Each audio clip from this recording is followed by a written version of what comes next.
And now I'd like to introduce our speaker, Andrés Gómez Emilsson. So he's working in a field which is fascinating, which we read so much about on Slate Star Codex and AstralCodexTen.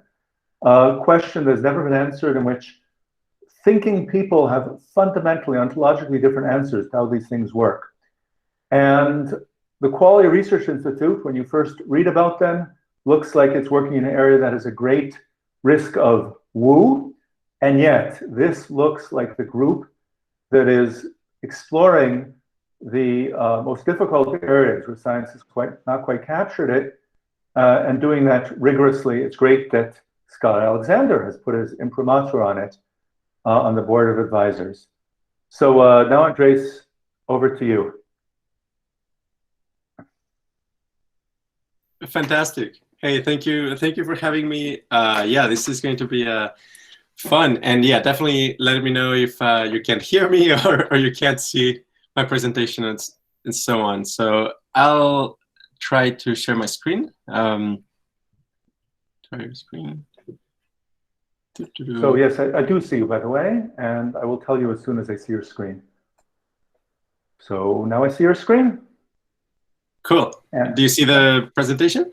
It is. It's full screen presentation. Fantastic. Okay, cool. So yeah, this is about mapping the heaven realms, which yeah, I mean, indeed, this admittedly sounds a lot like woo, and you know, in some sense, it's kind of like, hey, let's figure out in what ways things that actually, you know, people might associate with woo, actually, in some sense, maybe pointing at things that actually have a lot of value. So let's talk about it for a minute. So, you know, traditional conceptions of paradise, you know, I guess in the Western world, we sort of like imagine paradise, at least, you know, religiously, as something that is eternal, pretty much forever. And also, like, we think of like hell as pretty much forever. But also, you know, in the Judeo-Christian tradition, there's also this notion of, it's kind of like an either or, you know, well, maybe you are in the purgatory for a while, but the idea is that, you know, there's like these two kind of like eternal attractors, and like you're destined to what, one or the other. And, you know, there's maybe just kind of a one important layer. But in Jainism and Buddhism, you know, there's kind of like this interesting notion that in some sense there are a lot of layers of heaven. And also there's many layers of hell, which is also a part of that cosmology. But interestingly, you know, in both views, really what's going on in the human world, in the human realm, is really just, you know, a tiny subset of kind of like the true happenings in the universe. And, you know, maybe even in the Jain conception of, you know, the universe, perhaps, you know, like the mainstream mode of feeling good, you know, well-being, may actually be like, you know, orders of magnitude more, you know, incredible and beautiful and loving than, you know, our normal everyday life as human beings. And yeah, there's kind of like this interesting idea that like, hey, in some sense, it may be very well be the case that there's like a tremendous amount of diversity, or like a tremendous amount of, you know, it's kind of a combinatorial explosion of possible experiences that actually have way better valence on the whole. You know, how good or bad the experience feels, in some sense, the normal human experience may actually be, you know, a tiny speck relative to what is possible. Anyway, this is just kind of maybe an intuition pump. I'll say something like, you know, phenomenologically, you know, I would claim perhaps Jainists and Buddhists are really onto something, that there's actually, you know, quite a lot of like diverse, you know, heaven realms of experience.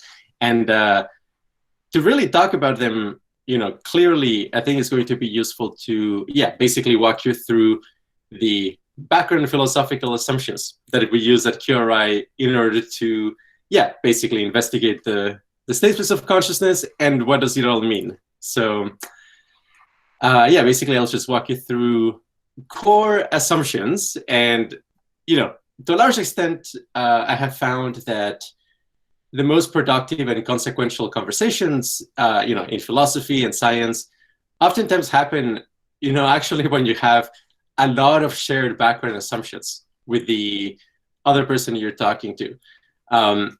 And where a lot of like friction and unnecessary, frustration happens is when you have differences in background assumptions that are implicit. Whereas, yeah, I mean, I think there's tremendous value in actually making these background assumptions explicit and basically putting them on the table so that, if there's any kind of like disagreement on how to examine a phenomena, we can kind of like dissect where the difference may come from. So just really quickly, it's Physicalism, Discrete Moments of Experience, Indirect Realism about perception, Qualia Formalism, and valence Structuralism. So a lot of big ideas and concepts. Let me walk you through. So, and also, this is another important thing, which is not necessarily, like an assumption. It's more kind of like a lens, especially when it comes to kind of understanding the moral, quality or character of the heaven worlds, which is, like in some sense, I am less interested in kind of this notion of, good and evil, where there's kind of like an essence of being good or an essence of being evil, perhaps, kind of these eternal attractors of heaven and hell. I'm much more interested in kind of like, in some sense, like a causal understanding of ethics, or like a kind of like a causal moral theory. And in this sense, perhaps we could say that one starts with a theory of good and evil, where indeed there's kind of these like battling, eternal essences. But as one, kind of becomes more acquainted with the world and other, religious traditions and meditative states and so on, a very common view that develops is the balance between good and evil, where people basically say you have to come to terms with the fact that there is, suffering in the world, because, without suffering, you wouldn't have the good things. But, an interesting thing about this is that proponents of the balance of good and evil, you will notice that they're actually using that view as a kind of antidepressant or an anxiolytic. It's like actually a way to not worry too much or not feel too bad about the world, which paradoxically you realize is still kind of a mood hack or a mood trick, in which case perhaps you haven't actually escaped the importance of actually maximizing good. You're doing it even locally by convincing yourself that good and evil are some kind of counterbalancing forces. Anyway, that's a very common view. A lot less common still would be gradients of wisdom. And I would say like, somebody like Sam Harris kind of has this view where basically there is a recognition, that there's like different attractors for human societies, different attractors for states of mind and consciousness, and whether they facilitate or hinder human flourishing. And, perhaps even that this might be knowable with science, and experimentation and research. And, the problem there is that it doesn't necessarily specify how to, resolve these agreements in a principled way, especially when it comes to, things like population ethics and other things like that. And so like the fourth view, which is the one that I tend to use, and in here I'll be using it as kind of like a lens, is this idea that there's, the source of value ultimately is states of consciousness. And consciousness has been recruited by natural selection in order to accomplish information processing tasks. It's basically consciousness has some kind of a holistic behavior that is actually useful for computational purposes. And the applications of consciousness by evolution is in some sense kind of like being slaves to, whatever the selfish genes want from consciousness. Evolution doesn't care inherently about the states of consciousness of, the animals that it generates. It only cares about whether those states of consciousness, increase the inclusive fitness of the organism at the end of it. However, we are lucky enough to, actually be able to grasp, consciousness utility function. And in that sense, because we are rational, we're able to, in some sense, infer actually what is it that consciousness wants and in what way that diverges from, just pure replicator drives. So anyway, I'm optimistic that at least we have a window of opportunity for consciousness to actually, win and not just be, run over by replicators. Anyway, so this is important context because, when I talk about something like the heaven realms and so on, I'm definitely not mentioning it in the context of, hey, you've got to, you cannot have like sin, for example. Sin would be kind of like this very eternalist, the good versus evil type of notion. Rather, we should talk about causes and effects and under what conditions that gives rise to the flourishing of consciousness and the values of consciousness, and under what conditions that just gives rise to, pure replicators, which is entities at kind of the evolutionary limit where they don't actually care at all about the valence of experience. Okay, so this is kind of an important lens. And now the philosophical background assumptions. So physicalism, hopefully, thankfully, a lot of people in places like AstralCodexTen, Meetups. Basically, physicalism is a strong kind of underlying background assumption. And at QRI, we are physicalists. I mean, we basically believe that, the laws of physics fully describe the behavior of the universe. We may not have the, grand unified theory quite yet, but whatever it looks like, it probably has the Schrodinger equation in it, or at least some, modification of it. And, it's just the ability of physics to actually, predict things such as the probability of finding an electron in a particular place and so on.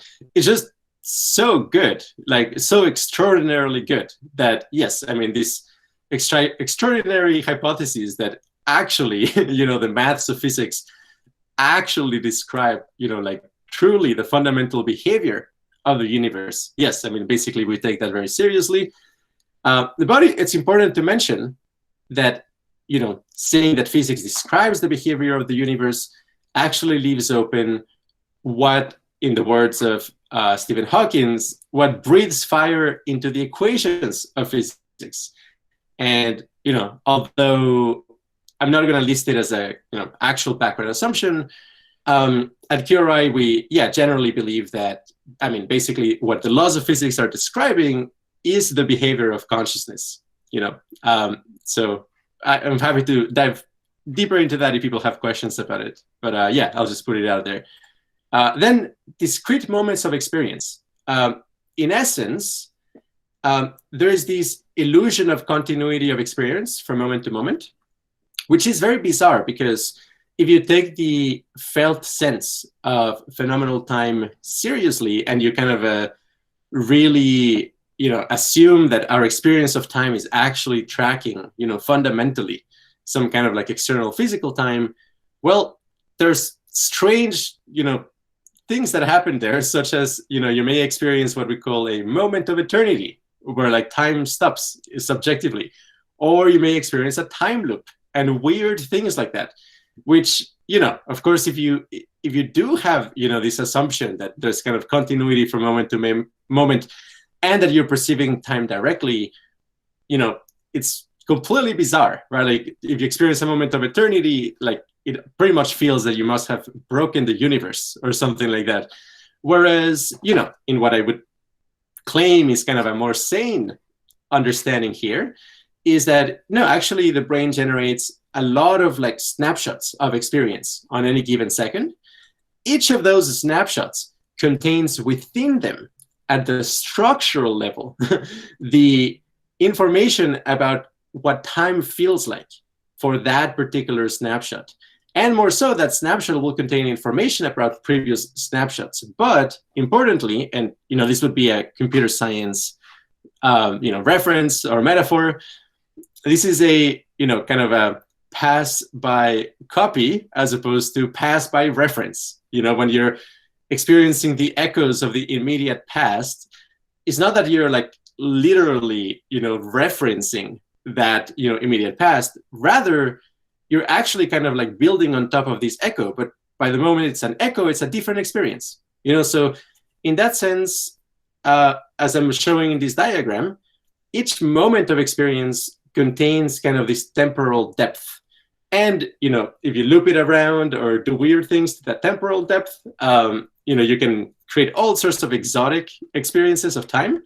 And yeah, basically, we have an article about this called the pseudo time arrow for anybody who's interested in digging this further. But yeah, discrete moments of experience. I mean, that's a super important assumption. And without it, it's very difficult to answer a lot of like conundrums. But yeah, with it, I think a lot of things actually make sense. Okay, the third one is indirect realism about perception. We could also say something along the lines of, it's paradise engineering as very, very, very advanced interior design.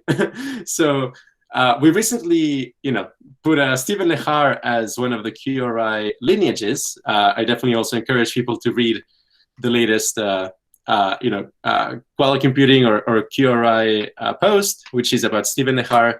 And yeah, basically there's quite a lot of like fascinating stuff that he did that, unfortunately was not, necessarily appreciated in academia, but actually is like very valuable. And one of the things that he's done is, create all of these like endless kind of illustrations of the shape of our experience.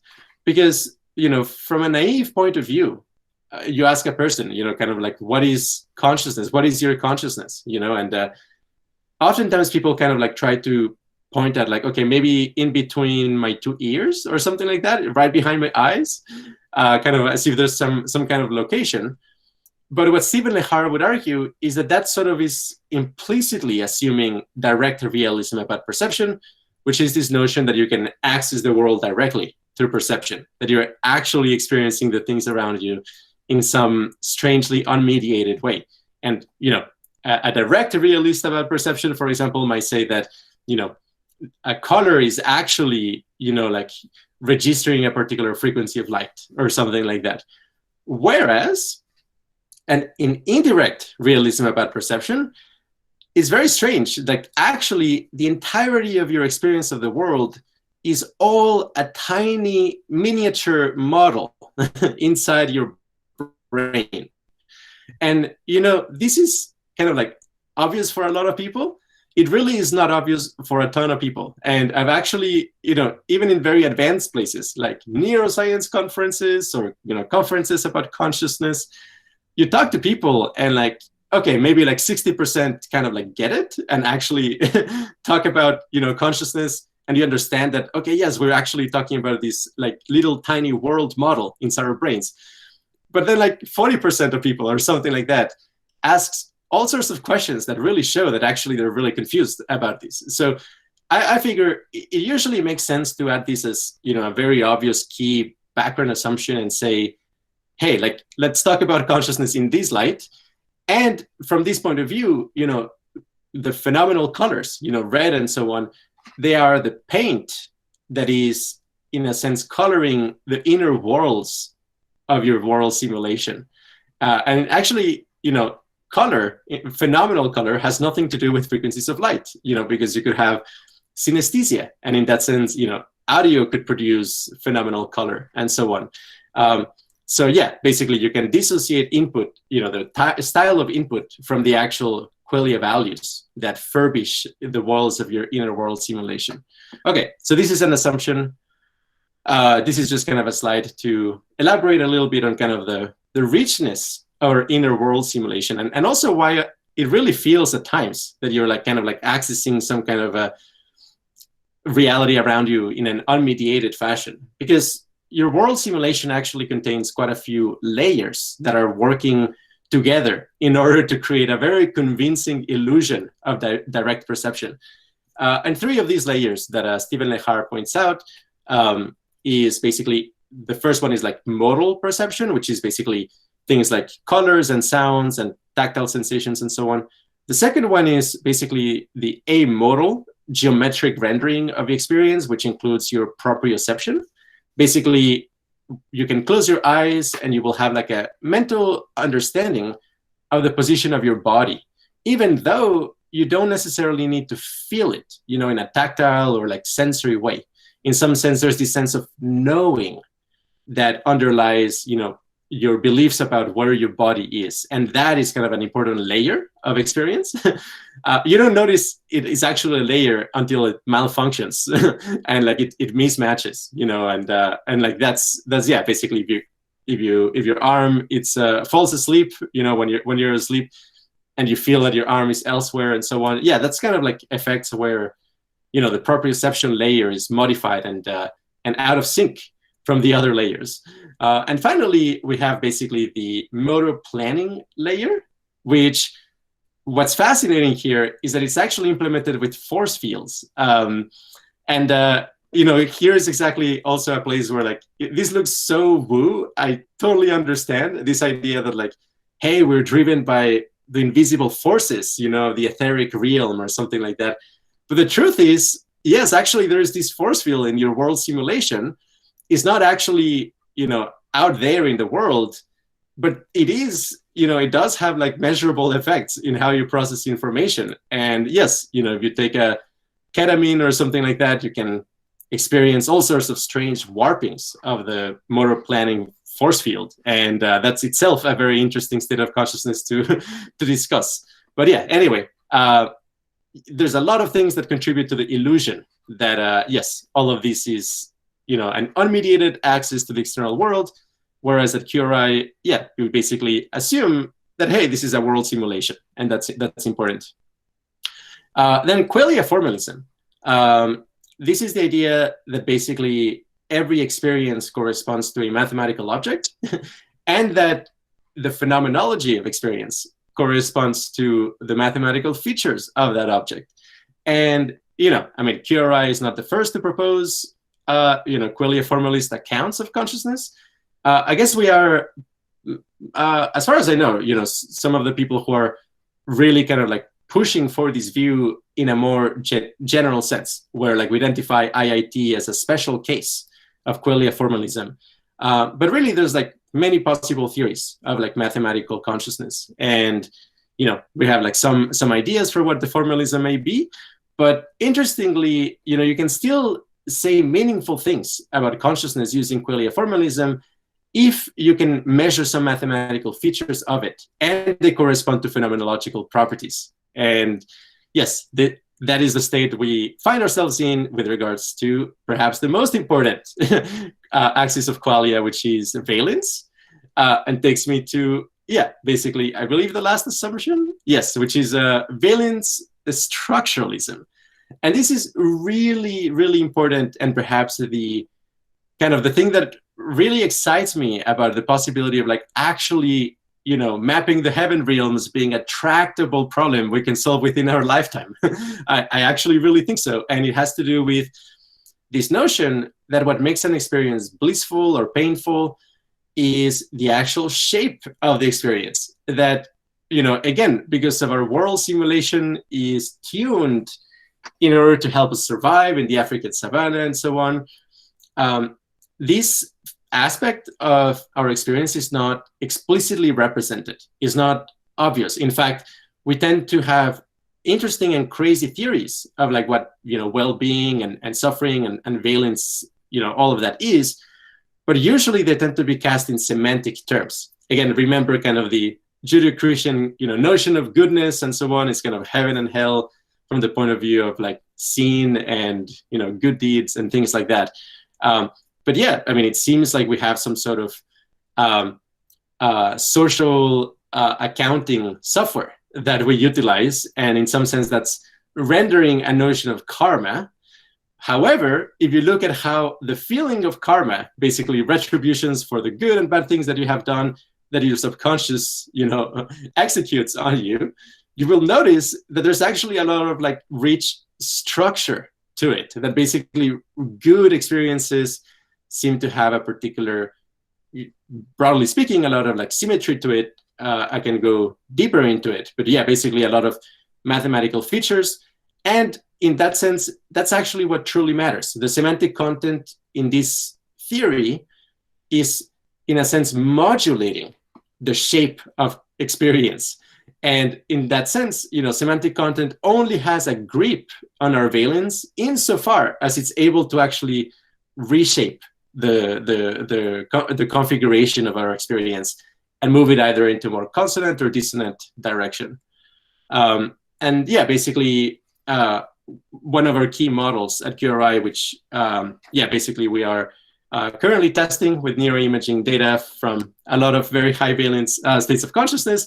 Yeah, it's basically this notion that if we take seriously something like valence structuralism, and more specifically something like the symmetry theory of valence, which is a special case of valence structuralism. I should emphasize that valence structuralism could be true and the symmetry theory of valence false. So it's a more general statement. But within the symmetry theory of valence, yes, basically our general prediction is that, in a sense, the more consonant the experience that you have, which is the more the particular harmonics that underlie your particular experience are consonant with each other, we predict that to be higher valence.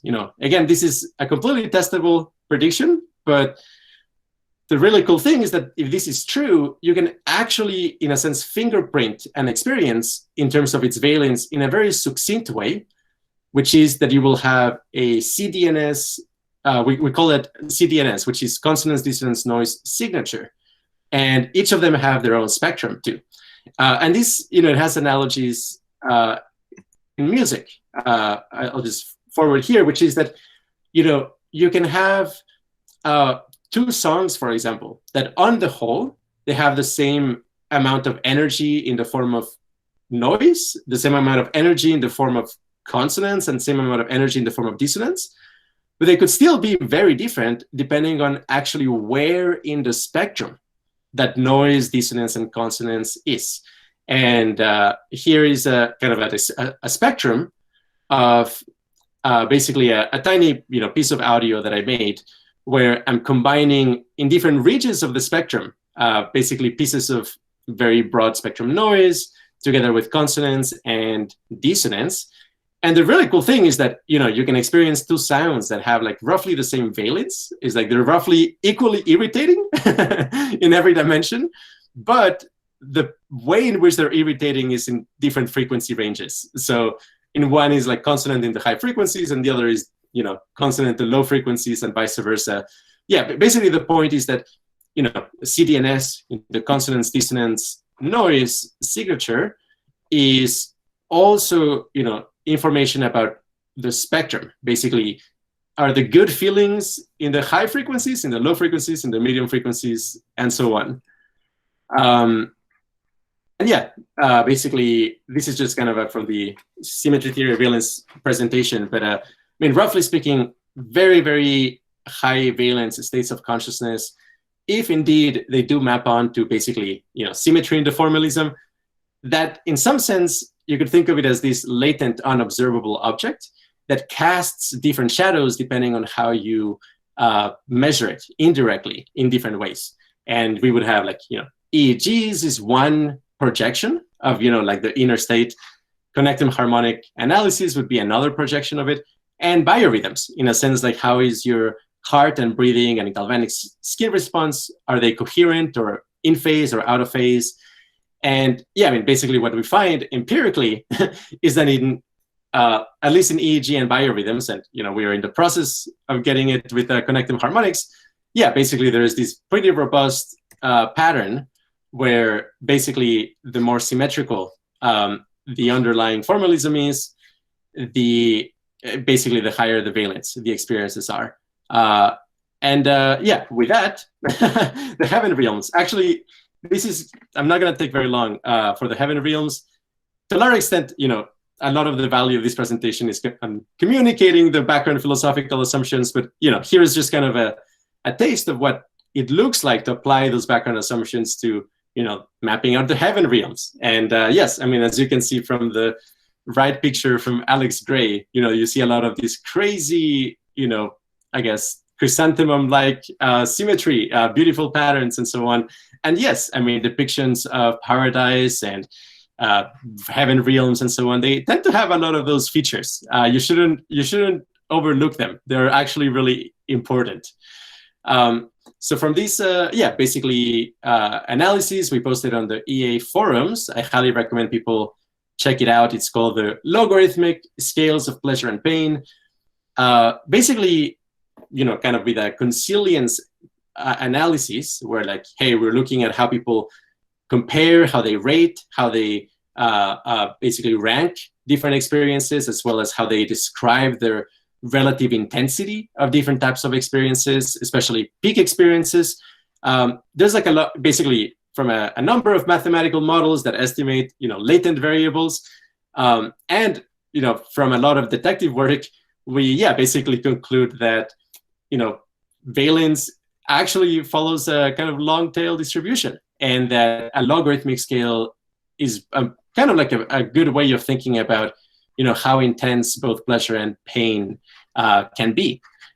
So on the left we have kind of this the intuitive linear. So here the heart and the rainbows and so on, you can think of them conceptually as like positive valence feelings, sensations of body type, emotional feel, and things like that, that are like pleasant and positive valence. And when we're sober, when we are like in a normal everyday state of consciousness, we tend to imagine that these things scale linearly, that like feeling ecstatic is kind of experiencing what it feels like to eat 10 ice cream at once. It's kind of, you multiply a small pleasure times 10 or something like that, and that takes you from 1 out of 10 to 10 out of 10. It doesn't work like that at all. It's not at all like that. Actually, there's like layers and layers of increased phenomenal space and time expansion that allows the experience to actually incorporate a lot more qualia and energy within the bounds of the experience. And at the probably the top, we have like crazy things like a good 5-MeO DMT trip, which anybody who is coming down from such a trip will generally agree that, oh gosh, this is like, at least 10 times brighter than my normal everyday experience, if not more. It might be, significantly more than 10 times. But it's like substantial. There's like huge differences. So actually, in a sense, most of the, hedonic value in the world may actually be concentrated in relatively few percentage of experiences that are in some sense expressing these very, very intense positive valence. Okay, so now on to, I'm completely aware this sounds extremely woo, but actually I think with our background assumptions, you will see what I mean, which is to say, machine elves, they're real. They're a real feature of the universe, like 100%. They're like as real as the rest mass of the electron or the existence of black holes. Now, they're real as how I interpret it to be as experiences. But that doesn't mean that's irrelevant.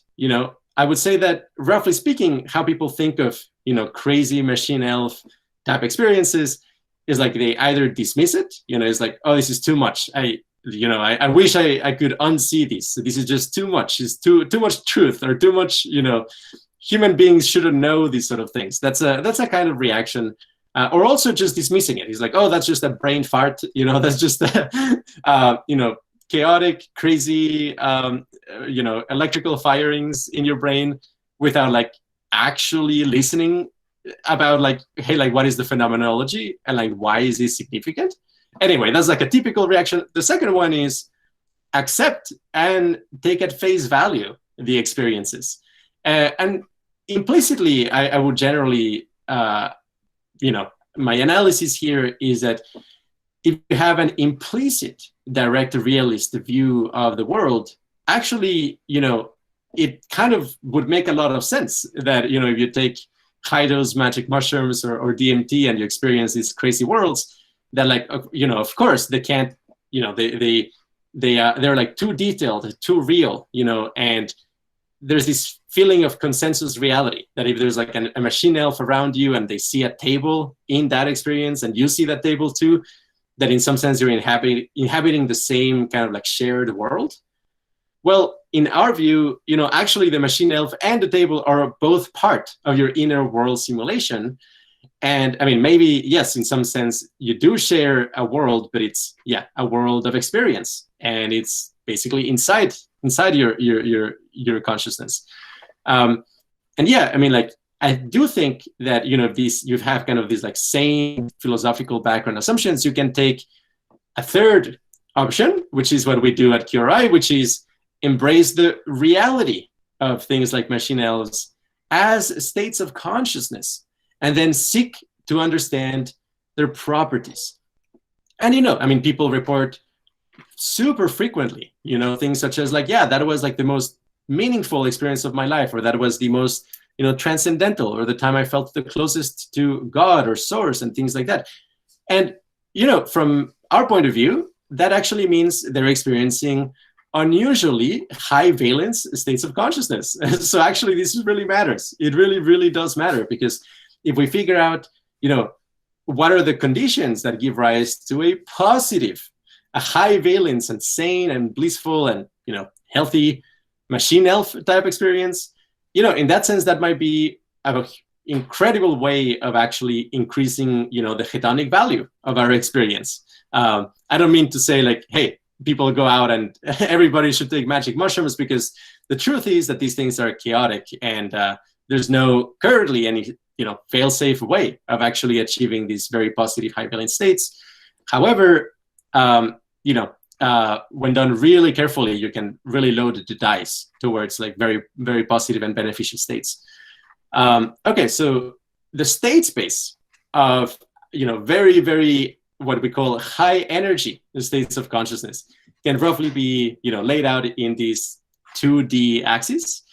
So the y-axis is energy, how intense the experience is, and the right axis is, or the horizontal axis is information content, which is actually, how many, well, one way we can conceptualize information within consciousness, which would be a type of intrinsic information rather than, message passing type information, as in like Shannon entropy and so on.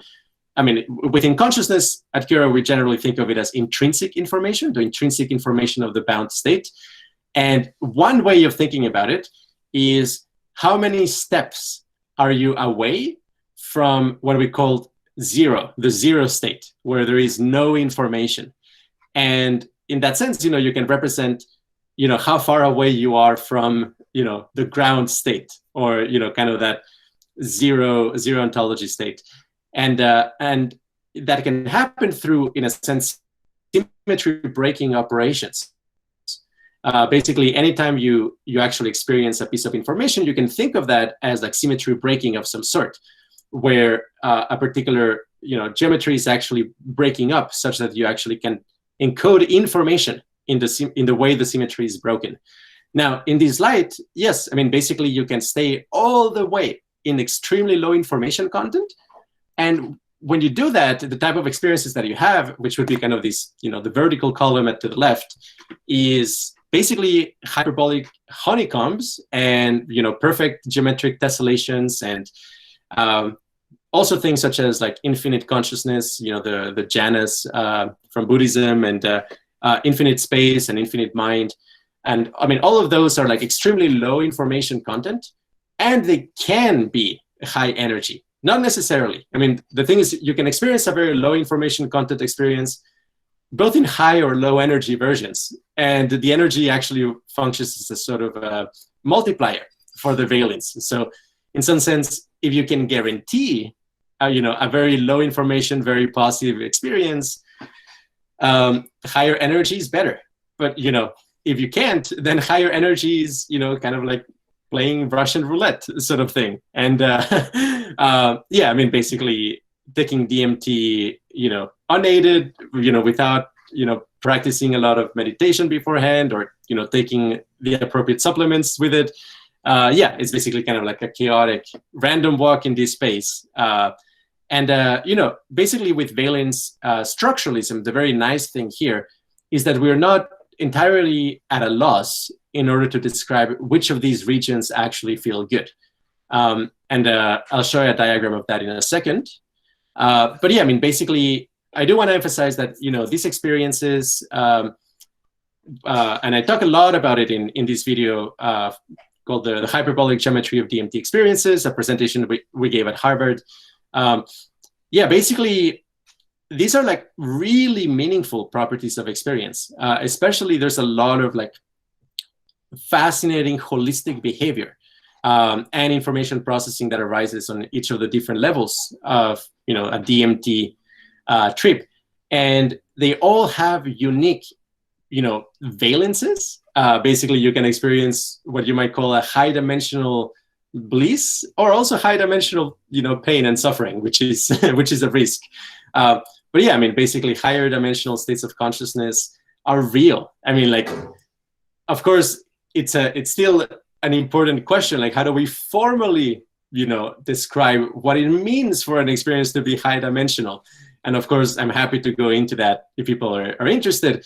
But yes, I mean, this is kind of a reassurance that there is something here. It's just as, if you discover that, hey, like, there's this completely new kind of organization of matter, like polymers, and, well, if you don't know polymers exist, so many materials are just out of reach. Likewise, if you don't know, DMT objects exist. So many things in consciousness are just forever inaccessible. You don't know they exist, but they're actually possible features of the universe, So that's very important. And yeah, I mean, I will generally claim that there is kind of this dual relationship between the symmetry of the state and the mathematical features of it and the valence. And so a lot of people, for example, they might have an experience where, a machine elf, communicates with you something like, hey, here's the sphere of infinity, or the dodecahedron of eternity, or any of those kind of crazy, like sacred geometry type of things. And you look at that object and he's like, oh my goodness, there's so much love and beauty and harmony in this object. This must be, of course, extraterrestrial and so on.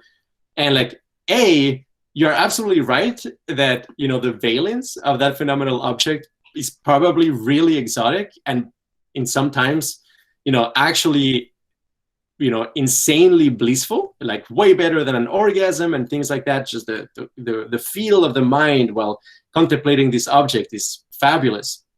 But also, it's not that, this is kind of like an external object that somebody's handing, to you in the etheric realm. The reason why it's high valence in our model is actually its symmetries that is actually embodying basically some symmetry group in its organization.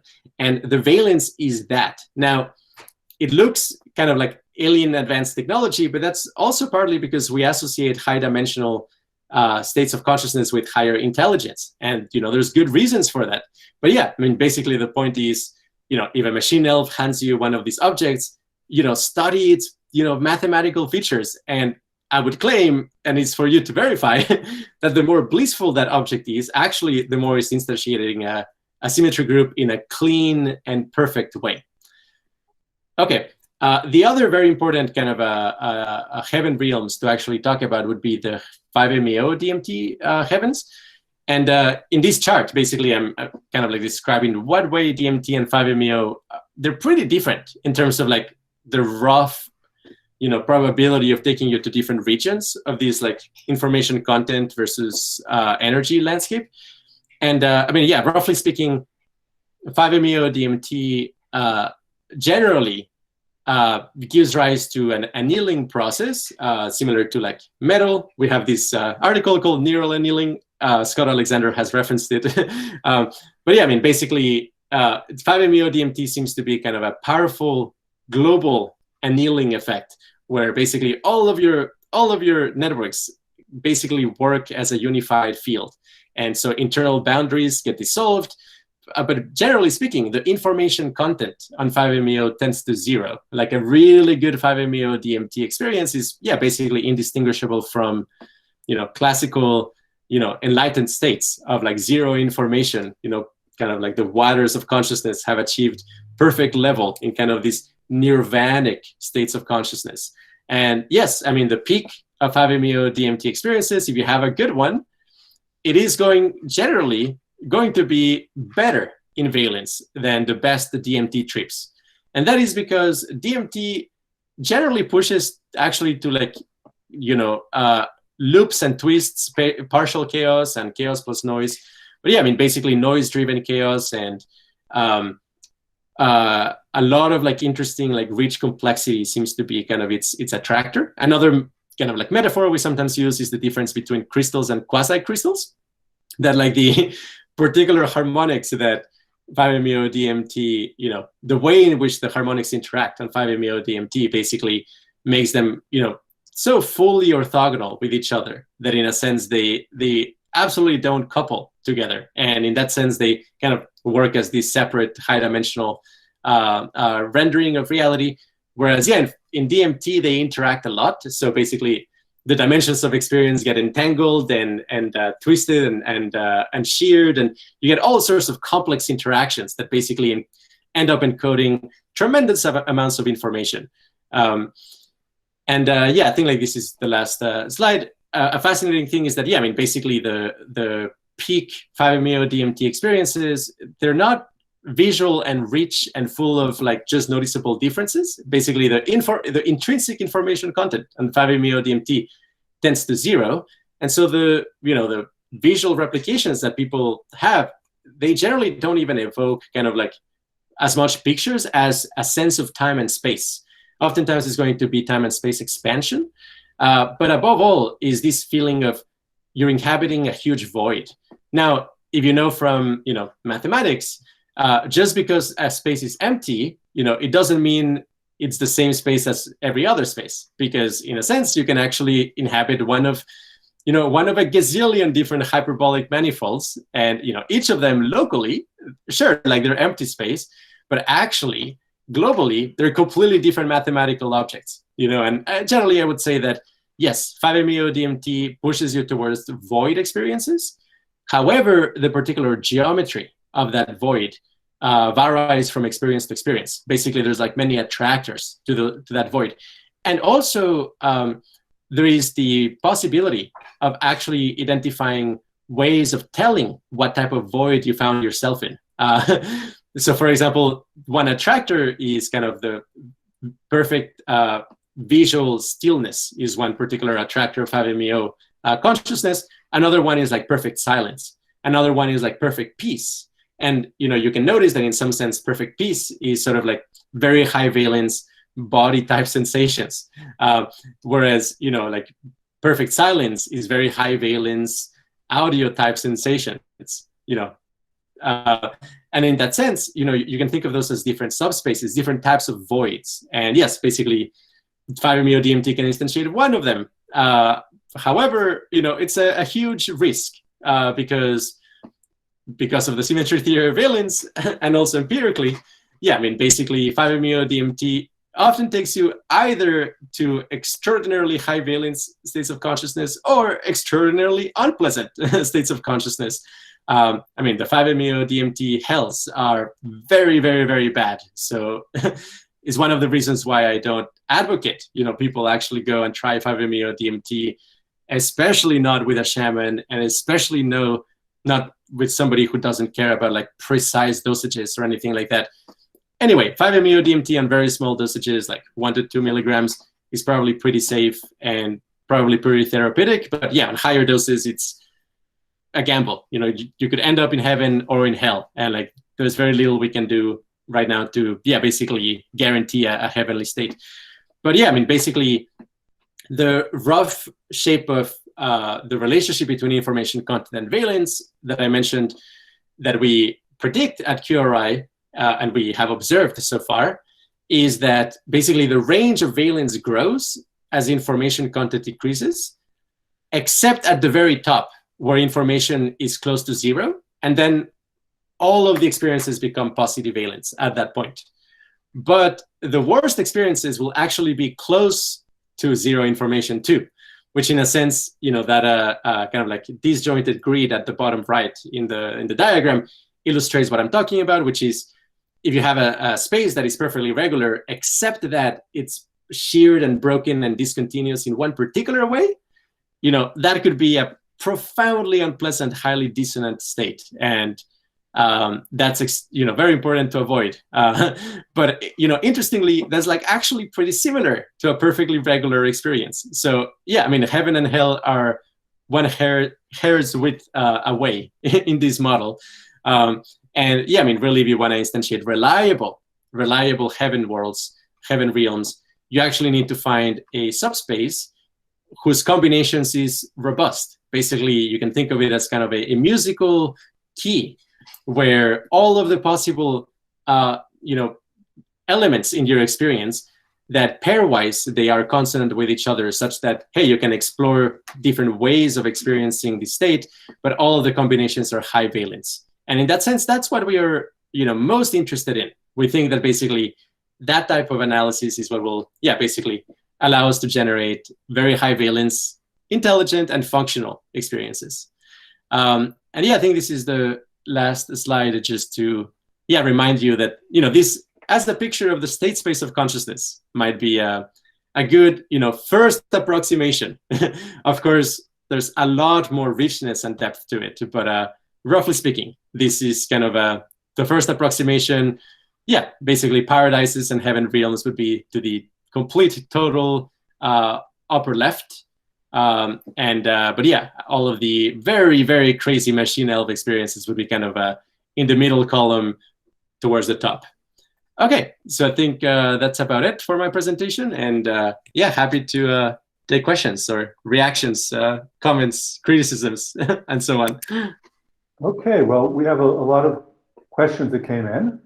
So let's take some of them. Can you give an example of the mapping between the subjective experience, realms, and the mathematical object for which the properties of symmetry, noise, etc. are defined? That's from Paul Monasterio.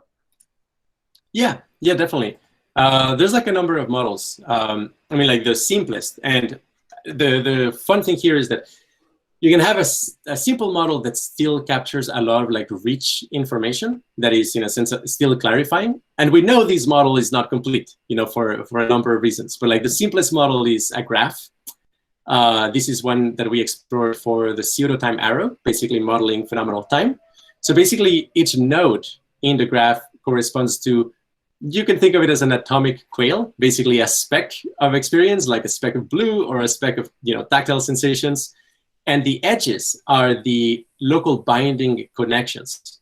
So, the idea here is like, if you look at an object, whatever it may be, then you have like, color qualia and shape qualia basically bound together. In some sense, this would be, you have the nodes that encode color. Then as a whole, they are connected in such a way that the emergent geometry of that network actually contains the shape of whatever you're experiencing. So, in that view, the objects around you, you can think of them as, part of this graph, that the actual phenomenal objects are in a sense kind of like very tight clusters, or like regions of the graph with a very high clustering coefficient. And that kind of like separates basically the phenomenal objects of your experience, that some are like, some very tight regions. Okay, so with this graph, theory, also importantly, just as in physics, that like space and time would be kind of emergent, that like, fundamentally there's actually this graph of, quantum interactions, something like that. In this model of consciousness, the actual geometry of experience is emergent on the structure of the graph. And that's, why one of the reasons why you can have like exotic geometries of experience, like hyperbolic geometry on DMT, is not that there's this pre-existing space that in a sense you are accessing or experiencing directly. Is more that like even the feeling of space is actually emergent upon the geometric structure of the graph. And if you change, statistically what the metric of that graph is by, modulating what is the frequency by which new nodes come and edges disappear, basically you can end up with something that is a hyperbolic graph, or at least like, its best geometric embedding would be hyperbolic.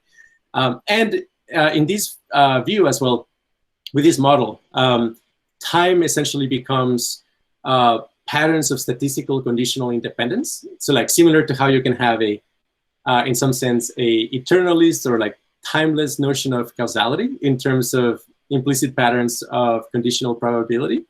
Likewise, within the graph, if you look at its organization, the idea is that, basically there's like several layers, and each of those layers containing information about like previous moments of experience. So there's this recursive creation of the graph. And, there's also this decay function. So like the further into the past the information is, the less likely it is that it's going to be represented in the graph. And with that model, yeah, I mean, things like moments of eternity, for example, you can represent them as, for example, the temporal depth of it, basically looping over, such that like the actual shape of what we call the pseudo-time arrow, I mean, it's like pseudo-time arrow because it's not the true time arrow of physics, it's a representation of a time arrow of how we render experience, that itself can form like a loop inside it. And okay, like the model of the graph can also be extended to something like, the symmetry theory of valence, and a very simple model here, and this is a toy model, and also happy to, revise it and say more about it. But it's basically computing the page rank of this graph. So like you can think of it as like high valence states of consciousness would be where the page rank is actually homogeneous in that graph. One analysis here as well is that, so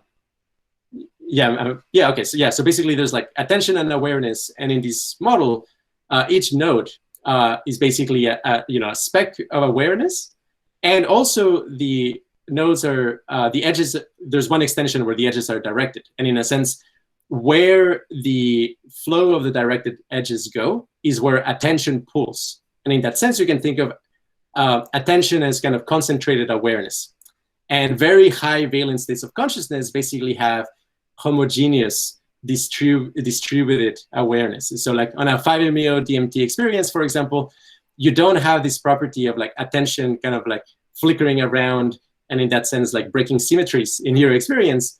Rather, attention is fully distributed in a homogeneous way throughout your experience. And with the symmetry theory of valence, that would generally be described as a much more higher valence experience. And with the page rank model, you can basically say that, hey, when you reorganize the network such that every node has the same page rank, that means that roughly you're distributing the same amount of awareness across the network. So that's just one example of a toy model. Okay.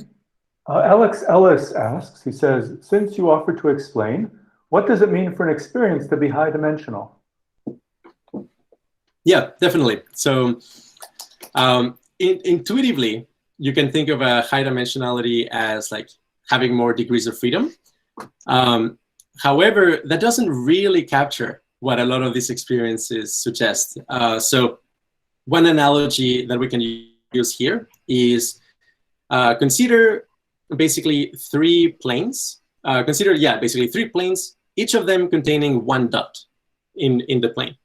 Okay, so in that configuration, there's 6 degrees of freedom, right? So, okay, in some notion, you could call that a 6-dimensional state, like where each of the dots is in each of the planes. You need like 6 numbers to specify that. But also imagine now that rather than those dots being like uncorrelated, that they can be all over the place, imagine instead that these are basically the 3 planes of a Cartesian 3D space, and that the dots on the planes are actually projections of a dot in 3 dimensions. So this is an interesting thing, right? Because you're trading 6 degrees of freedom, you're actually reducing them to 3, right? Like, because the 3 dots are actually projections of this dot in 3 dimensions, there's only 3 actual degrees of freedom, and as soon as 2 dots in the planes, the 3rd dot is overdetermined, right? It's like it has to be there. And in that sense, it seems like you lost dimensions. However, you actually gained a virtual dimension, which is that because of the constraints, the way these dots are organized, they are actually simulating the existence of a 3rd-dimensional dot. So on DMT, when I say, okay, like, the magic eye level is like usually 4th dimensional, the waiting room level is like 5th dimensional or something like that. Yeah, I mean, basically examine the phenomenology of it. And like something that you can experience as an example is a progression of the following way, which is that you start out with basically symmetrical 2D tessellations, where like any surface that you look at becomes a wallpaper symmetry group, one of those, basically the 17 possible ways of tessellating a 2-dimensional space. And okay, like that would be kind of a 2-dimensional kind of like aspect of your experience. in higher doses, you can experience space groups. So basically, any regular lattice in 3D space can actually tessellate your experience on one of these states. So that would be a third dimension. Okay, how can it be 4-dimensional? So here's what happens on slightly higher doses. You can enter a room where the walls are each actually tessellated with wallpaper symmetry groups, and they're morphing, but the morphing is actually correlated with each other, and they're perfectly aligned and in sync. And because of those correlations, they are generating a virtual 4th dimension that, in a sense, you can interpret what's going on in these correlated walls as a projection of a 4-dimensional state, similar to the analogy of having a 3D dot projecting 3 dots into actually three different 2-dimensional planes. So yes, the dimensionality of experience is not the same as degrees of freedom. It's actually something slightly more interesting, which is how do you couple degrees of freedom in order to generate virtual geometric dimensions? Okay, Enrique Chu asks, if an experience has more symmetry, doesn't that mean that it has less information content? Yes, that's right. More symmetry equals less information content. And indeed, something like 5-MeO DMT experiences have extremely low information content. I mean, when people say something like, I realize that I'm, God or infinite consciousness or something like that, what they're describing is a state of undifferentiated awareness, where basically they are not noticing differences between left and right, front and bottom, before and after. That basically those distinctions stop existing. And yes, basically those are very, very low information content, but they can be high energy. And that's a multiplier for their valence. Okay, well, if I can be allowed to ask one, then what is the insistence that drug-induced illusions are, in some sense, beneficial or good, rather un-Buddhist? Oh, sure. I mean, that's a very interesting question. Yeah, I mean, one of the things of, I think, second path, I forget the precise, but yeah, basically in the stages of insight, it's kind of stopping being attached to rites and rituals, because you understand that there's actually an underlying causal structure that is determining, whether you're generating purifications with your meditation or not. It's not, I mean, the rituals are a way of calming your subconscious, so to speak. So, a lot of things in Buddhism, I would say, you can think of them as pragmatic suggestions, especially, back in the day when it was created as a memeplex. And a lot of people interpret, the abstaining from intoxicants as referring primarily to alcohol as, the main thing.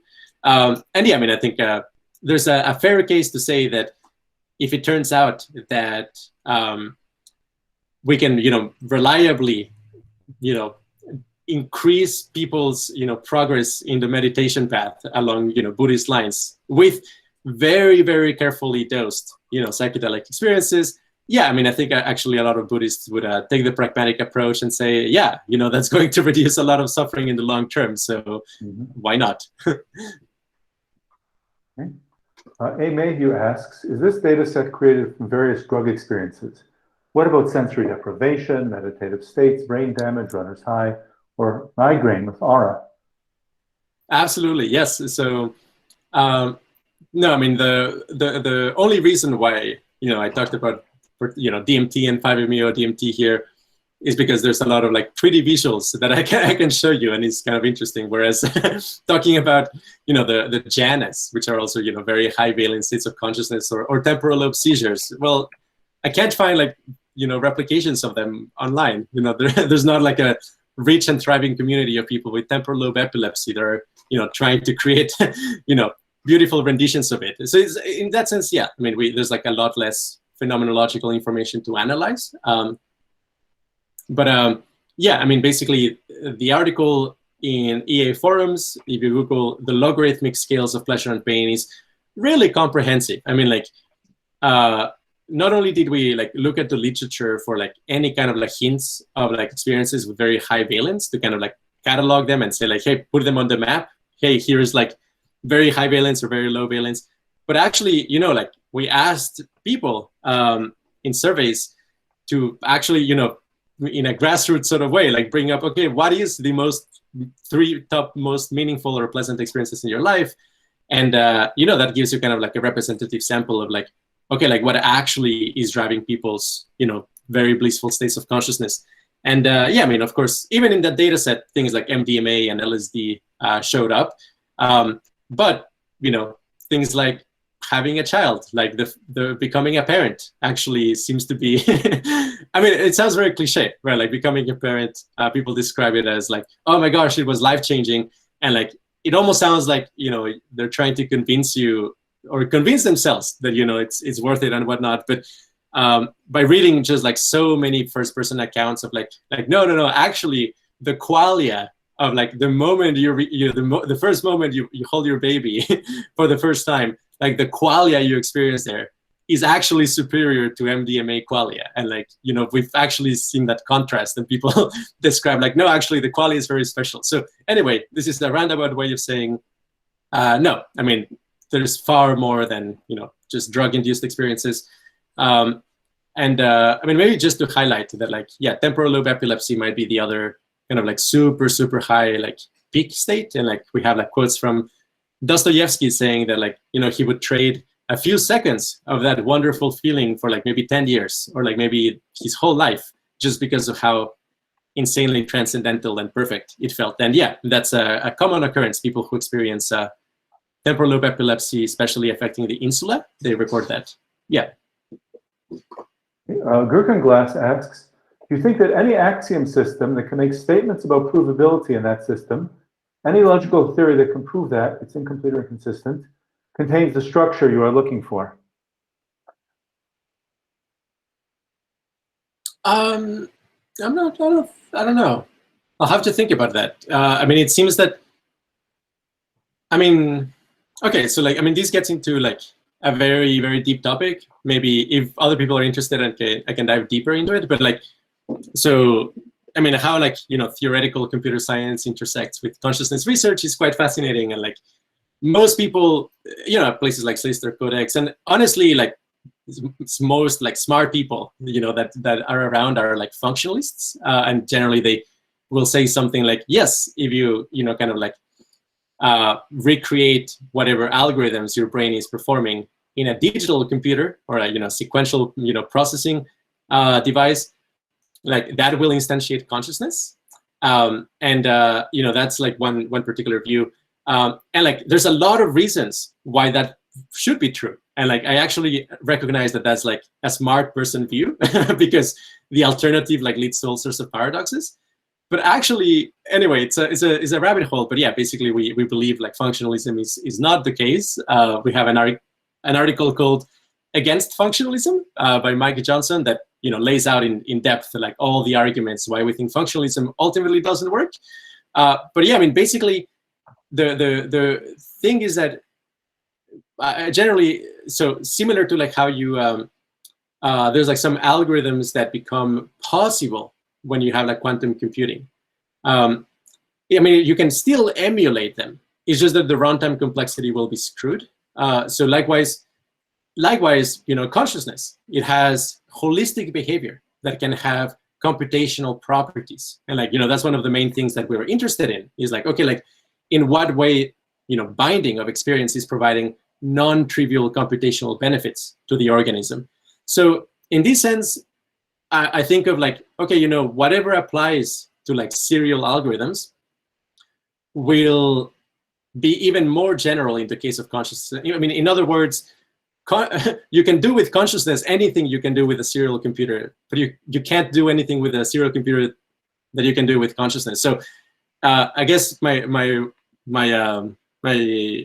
point here is that, yeah, I mean, if there's a theorem that says that, no, I mean, you can't have a complete and consistent, I forget, yeah, like a system in, you know, serial computers, then I suspect it's even less so for consciousness. Ricardo Volpato asks, what is a formal first approximation of energy? Yeah, fantastic. So each moment of experience, basically, how you compute the energy of a moment of experience. And obviously, this is a very rich topic and very interesting, which is, I would roughly say, add up the brightness of every sensory modality and every space of correlations between those modalities, and all of those individual intensities together add up to the total intensity of your consciousness on any given moment. And in the hyperbolic geometry of DMT experience, I also described that, in a sense, like depth in a world simulation, basically the experience of curvature in what we call the world sheet, which is basically how you represent surfaces in your world simulation. That curvature also basically adds up to the total intensity of your experience. So this actually, with analogy from physics, kind of like insinuates this possibility of, in a sense, analyzing experiences from the point of view of a Hamiltonian, which is that how do you compute the energy of the state, which would be, okay, like you add up the brightness of the colors, of the sounds, of the tastes, and the feeling of space and curvature and so on. And okay, like that gives you kind of like, this is the energy of your consciousness. And if there is some mechanism that prevents the, or basically there's some mechanism that keeps consciousness constant. So the thing is, like in a normal everyday consciousness, we have a lot of ability to turn off and on different modalities. So like you can close your eyes, and like that will significantly lower at least the visual energy of your experience, or visual qualia. Whereas like on DMT, basically you kind of like stay at the same energy level as long as the dose is the same. So like during the plateau of a DMT experience, you're basically exploring different configurations for that particular level into Hamiltonian.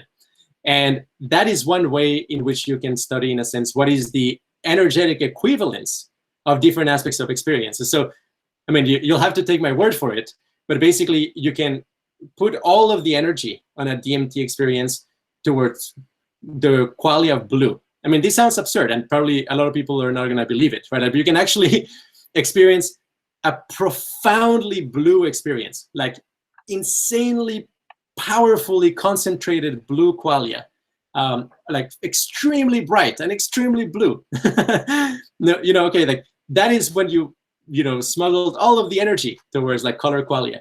Okay, but you can also experience, a black and white experience of very, very huge depth, like insane geometric depth. That is kind of like if you shifted all of the energy towards the geometric curvature side.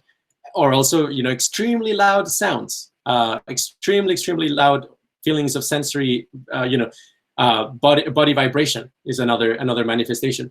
And on a DMT trip, the energy will shift around between these modalities. And in that sense, you can study, okay, how many units of brightness of my visual field is equivalent to, like the total, geometric curvature of my world sheet, and so on. And yeah, I mean, basically, I think like systematic exploration of the Hamiltonian of experience with these sort of states of consciousness basically will allow us to formalize precisely what is the energy of a moment of experience. Jack Wang asks, I buy pleasure being some combination of energy and symmetry, which means low information. But it doesn't seem clear to me that pain corresponds to a high information, noisy state. Are you making a connection between information levels and pain? Yeah. Maybe it wasn't clear from the presentation, but basically the relationship between information content and valence. I mean, that was one of the last slides. I wonder if maybe just showing it. I think I'll show it if that's okay, just to clarify. So sure, go ahead. Perfect. Thank you. Okay, so yeah, so this to the left. You guys see this? Yes, I do see it. Yeah. Okay, fantastic. Yes. Okay, so basically, in this model, no valence, like zero valence, is noise. Basically, when you have total noise, like a perfect white noise experience on every one of your modalities, that is zero valence. That is like neutral experiences.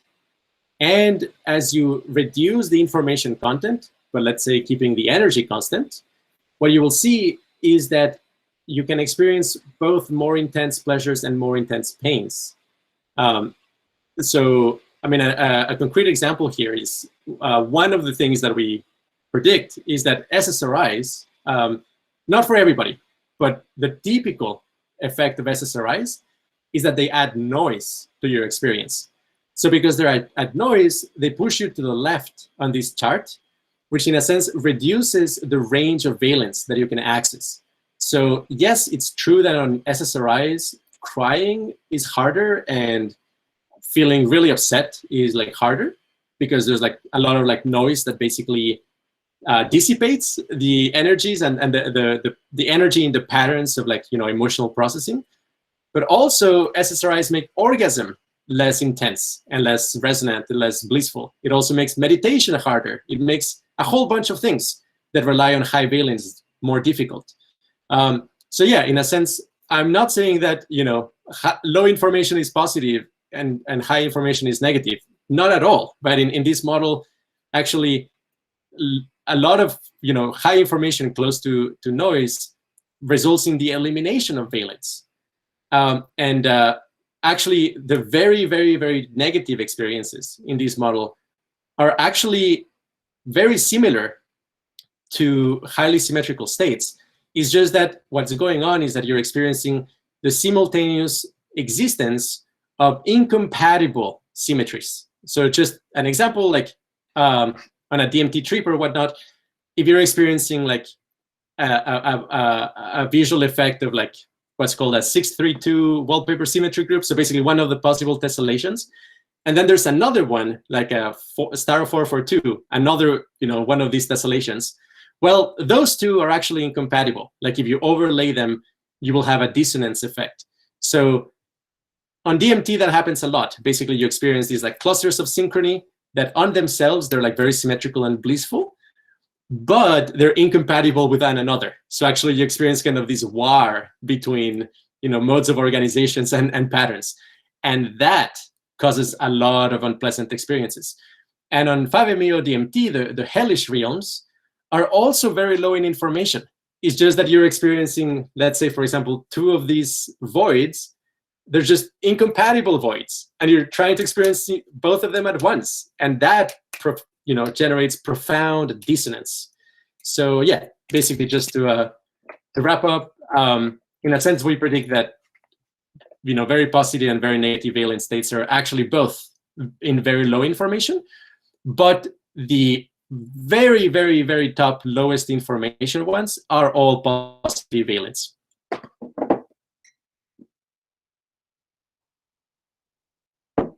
Oh, you're muted. Sorry. Thank you. Rationalist type mindsets seem to have trouble conceptualizing the potential of psychedelics. Do you think that axiomatic awareness of what you see as all there is fallacy in the community could rid us of this heuristic?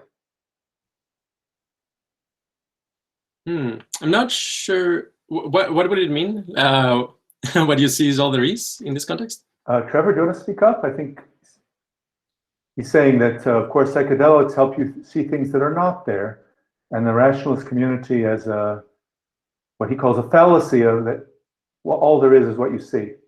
Oh, that's right. Yes. No, this is fascinating, right? So, oh gosh, I mean, it's a rabbit hole. But let me try to say something quick and meaningful about this. So, okay, so like we all want, I very much hope so. Like to make our map correspond to the territory.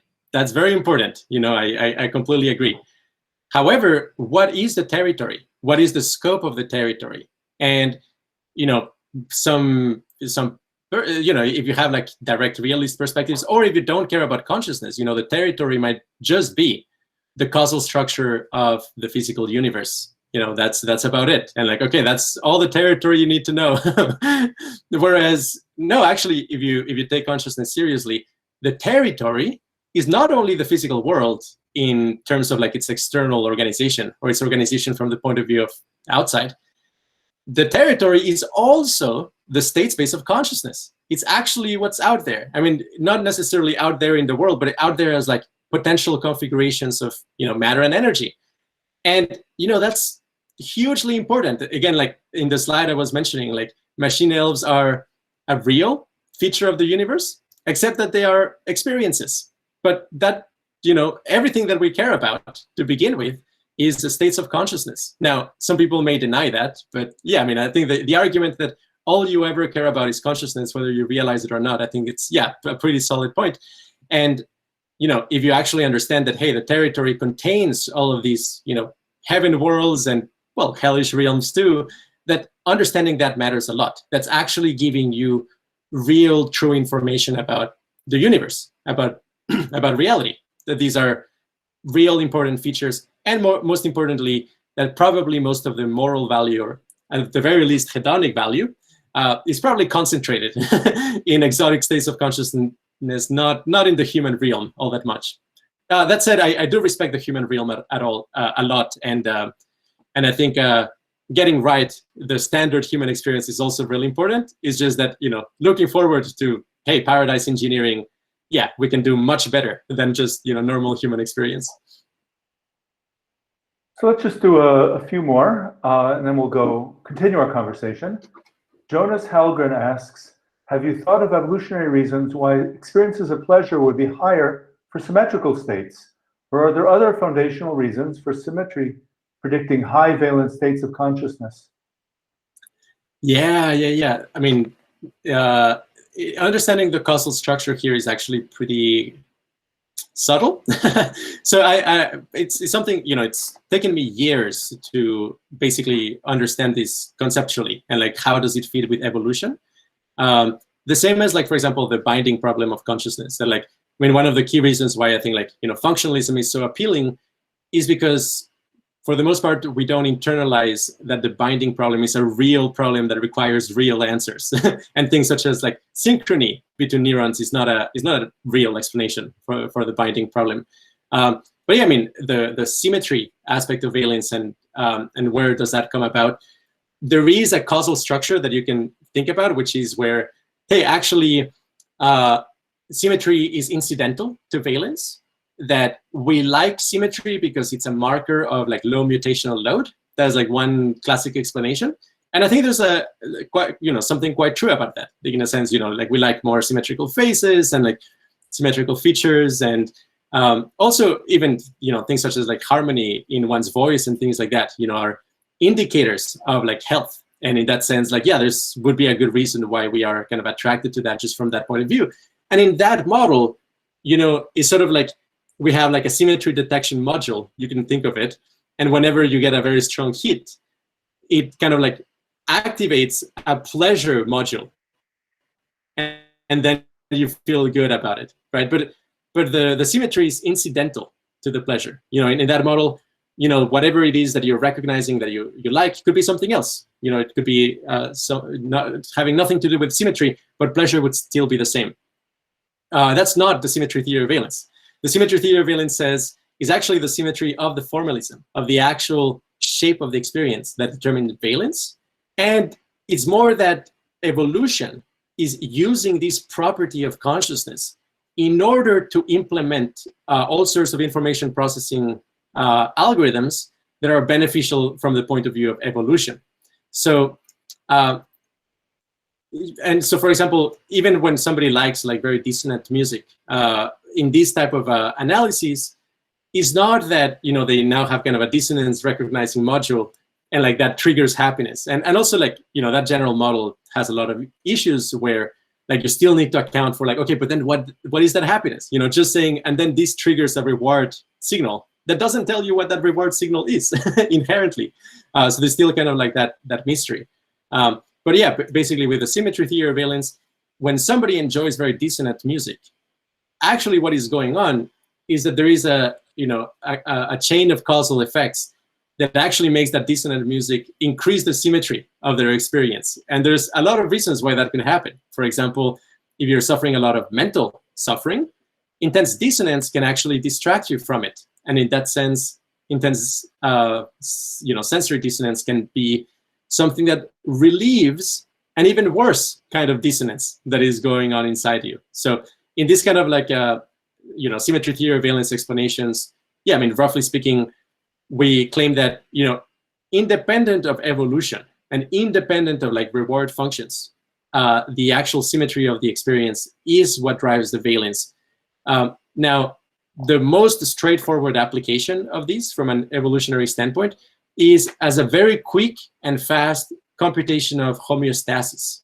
That in a sense, symmetry breaking operations signal that there is something going wrong in the organism. So like if you're kind of like a little, unicellular organism that has like kind of spherical geometry, and in a sense, it could compute its health by computing its resonant modes and kind of like listening to its resonant modes. And if the spectrum of those resonant modes are not in harmonic proportion, it means that the sphere is deformed. And if the sphere is deformed, that means an ill state of health. So likewise, basically, when you're kind of these like zero information, super blissful meditation states, you can think of that as like you're in perfect homeostasis. Basically, your consciousness is representing the fact that there are no disturbances or anything that is like, taking you out of the homeostatic attractor. Now, I'm not equating symmetry here with homeostasis. I'm just saying that symmetry is a signal, is how we represent homeostasis, because you can also take meth. And with meth, you will have a very symmetrical, blissful experience, but it's a fake signal. It's not actually representing the homeostasis of your body. You kind of disentangled the valence from like what it's actually meant to be representing. So that's kind of like, basically argues that the symmetry is more fundamental than the homeostasis. So I'll ask, one of the greatest debates about consciousness involves dualism, Cartesian dualism, and something ontologically distinct. Now, given that you've defined this type of experience, which is not rooted in reality, and you've stated that it's real, are you supporting a form of dualism? No, I mean, like the standard QRI metaphysics. There's different ways of slicing it, but where you can think of it as like, dual aspect monism, where, hey, actually there's just one thing, and that thing has like an external sort of behavior, and also it has an interiority. And so consciousness would be the interiority, and physics would be its external behavior. Now, there's going to be a duality here, that basically the behavior of consciousness depends on its internal content. And in that sense, yeah, there's kind of this, hey, if you know fully the behavior of one of these bound states, you also will know what's inside of it. And that, is kind of equivalent in some sense. But no, I mean, basically, it sounds crazy, but like, when I say we are panpsychists, I really don't mean it in the animist sense. I mean, I don't mean that like this cup has feelings or that it's a unified mind. I mean it much more just in the sense that like, hey, actually there's like the microcrystalline structure of matter probably contains specks of qualia, and like a rock as a whole is not going to be conscious. It's not a mind. It's not a unified subject, but the tiny bits and pieces of it are micro experiences. And it just so that in the brain, basically evolution figured out a way of uniting bits and pieces of qualia in order to create entire world simulations. So it's not really dualism. I mean, when I say like the machinal experiences are real, I mean that your brain is instantiating an exotic state of matter relative to your normal everyday consciousness. And yes, that state of matter is actually what is fundamentally your DMT trip. So yeah, I mean, basically when you're being a psychonaut or like a meditation master or whatnot, you're actually navigating different states of matter. That's like a crazy thing, but you're not a psychonaut as much as you're a matter-onaut. You're actually investigating what different states of matter feel like from the inside. Okay. Let's take one last question, and then we'll go over to continue the discussion in the Jitsi rooms. Gull Hofberg asks, you mentioned machine elves are real, and that we should treat experiences as part of the territory. As, tautologically, we experience everything we experience, what is left unreal by this definition? Quite a few things. So, I mean, one thing we could say is like, reality has only one level, where like everything that exists is in basement reality. Okay, so and what's truly real, in this view is actually like how we define, okay, what is reality? Is the full set of all experiences, and physics describes the connection between those experiences. But truly, all there is just, this huge set of experiences. And there are things that are like illusory in that world that we may think are real, but they're not. And like one of them, for example, is an algorithm. I mean, an algorithm is an abstraction. When you're running an algorithm in a PC or something like that, yes, you can conceptualize it as like something real that has like kind of like a well-defined boundary or unity to it. But I would claim that's actually a projection. Like the unity is actually in your experience when you're analyzing what is going on. Like in reality, you would have all of these different specks of experiences that are connected in interesting ways, where the algorithm is not explicitly represented in any of those experiences. So, from the point of view of the interiority of the states of matter that comprise a computer, the algorithm doesn't exist. The algorithm is actually just something that is embedded in your moment of experience. And in that sense, abstract things like algorithms are not real. All there is actually how they affect the information of bound experiences. Thank you, Andrés. Now is everybody's chance to unmute and applaud. So thank you very much.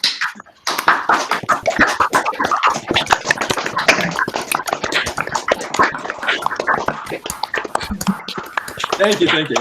It's been really fun. That was great. So we're going to continue. You see here, there's a list of video meeting rooms. And you open that, you have 4 different rooms. You can move around. You can talk to Andrés if you want, or you can, go into a different room and then switch around between them. You should be careful not to have both the Google Meet and the Jitsi open, because you'll get sound interference. But I will stay here at the Google Meet just in case people have technical problems with the Jitsi. I'll stay here for a few minutes. So let's head out, pretend we're in a conference, head out the door into the hallway, and we can continue the conversation there. Oh yeah, and as I always say, I think it's best to use your real name so that we know who you are in the Jitsi rooms.